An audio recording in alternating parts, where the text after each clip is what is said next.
नमस्कार, मैं सुवर्णा। न्याय टीवी में आप सभी दर्शकों का स्वागत है। कोर्ट राउंडअप की खबरें अब विस्तार से।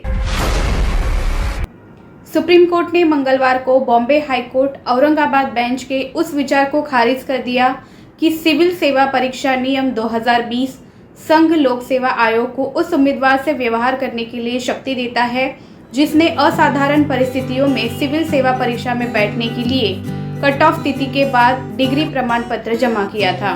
हालांकि बॉम्बे हाईकोर्ट द्वारा याचिकाकर्ताओं को दी गई अंतिम राहत में हस्तक्षेप नहीं किया गया था, क्योंकि सुप्रीम कोर्ट ने पिछले हफ्ते 5 उम्मीदवारों को साक्षात्कार के लिए उपस्थित होने की अनुमति दी थी, भले ही उन्होंने कट ऑफ तिथि के बाद अंक प्रमाण पत्र जमा कर दिया हो। सुप्रीम कोर्ट ने कोविड महामारी के कारण हुई कठिनाइयों को ध्यान में रखते हुए उक्त राहत प्रदान की थी। साथ ही कोर्ट ने स्पष्ट किया था कि ये एक बार की छूट थी जिसका कोई उदाहरण नहीं दिया जाएगा। दीपक यादव और अन्य बनाम यूपीएससी और अन्य। सुप्रीम कोर्ट ने मंगलवार को केरल राज्य द्वारा बकरीद के कारण 3 दिनों के लिए कोविड-19 लॉकडाउन के मानदंडों में ढील देने के फैसले की कड़ी निंदा की।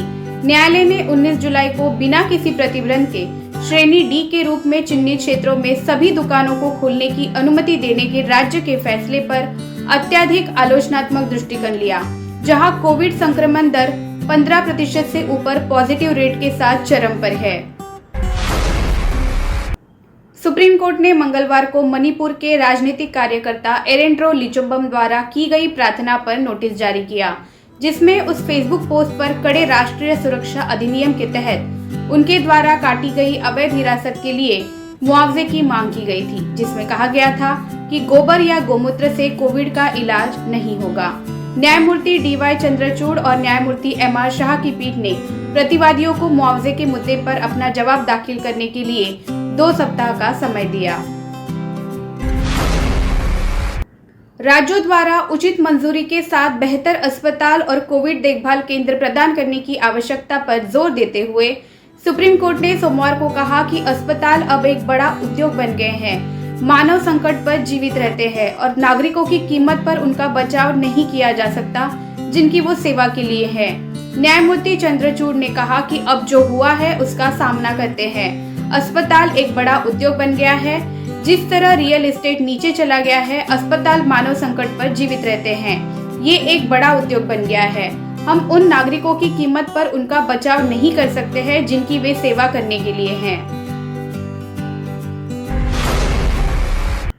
सुप्रीम कोर्ट में याचिका दायर कर केंद्र को भ्रष्टाचार और अपराध से संबंधित मौजूदा पुराने कानूनों के बजाय एक सख्त और व्यापक दंड संहिता का मसौदा तैयार करने का निर्देश देने की मांग की गई है।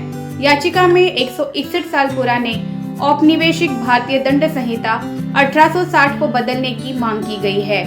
याचिका में शुरुआत में कहा गया है कि कानून का शासन और जीवन का अधिकार, स्वतंत्रता और गरिमा को एक कड़े और व्यापक एक राष्ट्र एक दंड संहिता one nation one penal code को लागू किए बिना सुरक्षित नहीं किया जा सकता है, जिसमें रिश्वत, मनी लॉन्ड्रिंग, काला धन, मुनाफाखोरी, मिलावट, जमाखोरी, कालाबाजारी, मादक पदार्थों की तस्करी, सोने की तस्करी और मानव तस्करी पर विशेष अध्याय हैं। सुप्रीम कोर्ट ने जजों के सेवानिवृत्त होने का इंतजार करने के बाद देरी से पुनर्विचार याचिकाएं दाखिल करने की प्रथा को अस्वीकार कर दिया है। गोवा फाउंडेशन बनाम सेसा स्टरलाइट लिमिटेड में फैसले के खिलाफ दायर पुनर्विचार याचिकाओं को खारिज करते हुए न्यायमूर्ति DY चंद्रचूड़ और न्यायमूर्ति MR शाह की पीठ ने टिप्पणी की, इस न्यायालय के निर्णय लेने की संस्थागत पवित्रता को बनाए रखने के लिए इस तरह की प्रथा को दृढ़ता से अस्वीकार किया जाना चाहिए। देश में बच्चों की लगातार ठप पड़ी पढ़ाई से चिंतित लोग अक्सर ये सवाल पूछते हैं कि आखिर स्कूल कब खुलेंगे। इस सवाल का जवाब देते हुए ICMR के महानिदेशक बलराम भार्गव ने मंगलवार को गुड न्यूज दी। उन्होंने कहा कि बच्चे कोरोना के खिलाफ काफी मजबूत हैं और वे वयस्कों के मुकाबले इससे ज्यादा अच्छे ढंग से निपट सकते हैं। उन्होंने कहा कि बच्चों का भी एंटीबॉडी एक्सपोजर उतना और वैसा ही है जैसा वयस्कों में है। उन्होंने कहा कि स्वीडन जैसे कई स्कैंडिनेवियन देशों ने तो कोरोना की किसी भी लहर के दौरान प्राइमरी स्कूलों को बंद ही नहीं किया। उन्होंने कहा कि किशोरों के मुकाबले छोटे बच्चों में इम्यूनिटी ज्यादा बेहतर होती है। बलराम भार्गव ने कहा कि देश में स्कूलों को जब भी खोलने का विचार किया जाएगा तो सबसे बेहतर होगा कि प्राइमरी स्कूलों को पहले खोला जाए। सेकेंडरी स्कूलों के मुकाबले प्राइमरी स्कूलों को वरीयता दी जाए। हालांकि इसके साथ ही उन्होंने कहा कि प्राइमरी स्कूलों को खोलने से पहले ये सुनिश्चित करना होगा कि स्कूल के पूरे सपोर्ट स्टाफ का वैक्सीनेशन हो जाए। भार्गव ने कहा, स्कूल बस के ड्राइवर, टीचर्स समेत सारे स्टाफ को टीका लगा होना चाहिए, तभी स्कूलों को खोलने की परमिशन मिलनी चाहिए। एक्ट्रेस शिल्पा शेट्टी के पति राज कुंद्रा की गिरफ्तारी ने इंडस्ट्री को चौंका दिया है। राज को मुंबई पुलिस ने पोर्नोग्राफी से जुड़े एक केस में अरेस्ट किया है। उन पर अश्लील वीडियो को लेकर कई गंभीर आरोप लगे हैं। वहीं इस मामले पर कई सेलिब्रिटीज की प्रतिक्रियाएं भी सामने आ रही है। इस बीच एडल्ट कंटेंट के लिए पहचानी जाने वाली एक्ट्रेस पूनम पांडे को शिल्पा शेट्टी और उनके 2 बच्चों की चिंता सता रही है। पूनम ने कुछ समय पहले ही बॉम्बे हाईकोर्ट में राज के खिलाफ केस फाइल किया था।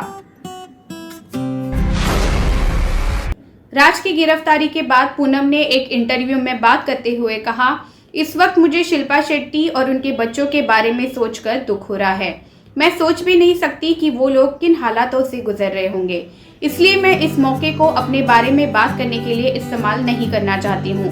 राज पर केस को लेकर की बात उन्होंने आगे कहा, जो चीज मैं जोड़ना चाहूंगी वो ये है कि मैंने राज कुंद्रा के खिलाफ 2019 में शिकायत दर्ज कराई थी और इसके साथ ही बॉम्बे हाईकोर्ट में उनके खिलाफ फ्रॉड और चोरी का केस किया था।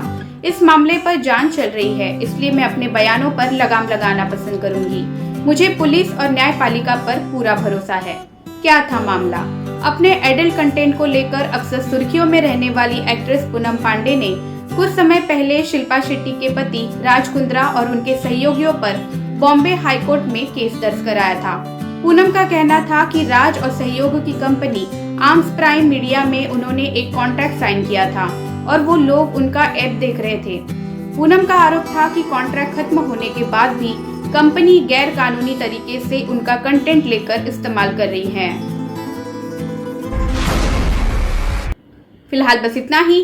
अन्य खबरों के लिए जुड़े रहिए न्याय टीवी के साथ। नमस्कार।